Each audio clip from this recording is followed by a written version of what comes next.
Promise zones, and speaking, you alluded to how the African American community has been such, it's undebatable, right? I mean, that has been such supporters of this administration. But I want to talk about Senator Rand Paul, who is in response to the Promise Zones initiatives. He has put forth a plan, and he unveiled it in Detroit, which had a 98% backing of the president against Mitt Romney in the last election. His plan, he says, would help folks that haven't really struggling out of this recession in some of the most hardest hit economic areas, would help get out of them by lowering taxes. Do you think, and he says that the president's economic freedoms are, that the president's plan is just picking winners and losers. Do you think that that Senator Rand Paul's plan is something that that could help some of these hardest hit cities?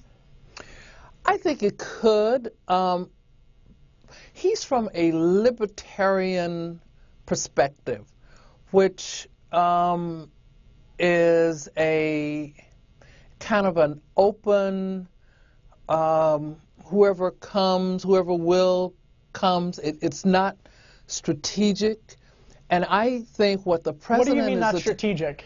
Well, it is, as you said earlier, that the president has been looking at what's going on in the African American community from a wider lens. He's now kind of closing that lens and trying to focus on things that he can do specifically for job training, raising the minimum wage, things that he can really use as a matrix to measure what the effects of what he's trying to do. So I think if Senator Paul was very interested in working with it, we'd love to talk with him about it and work with him on it.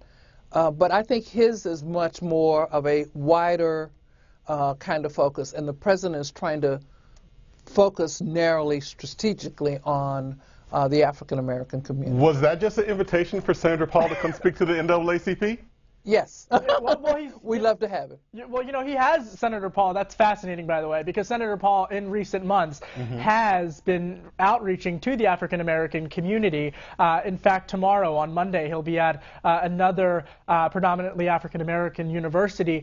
He has spoken at other African-American communities in the past. What can the Republican Party do, Lorraine, to kind of, as you mentioned, maybe perhaps break up that bedrock of support that the African-American community seems to right now have had for Democrats? African-Americans are about their issues.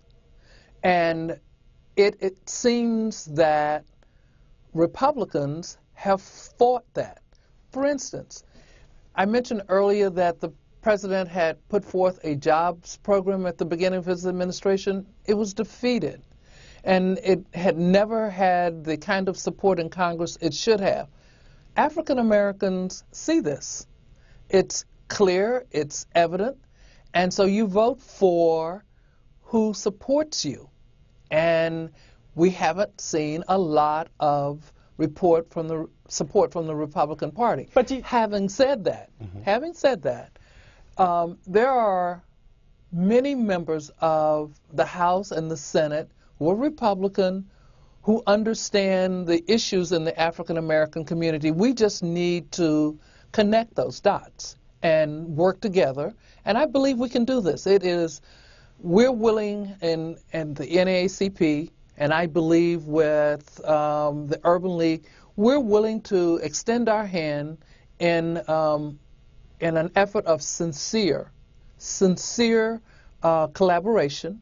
And once we do that, I think we can come up with things that will mutually benefit the African American community. Well,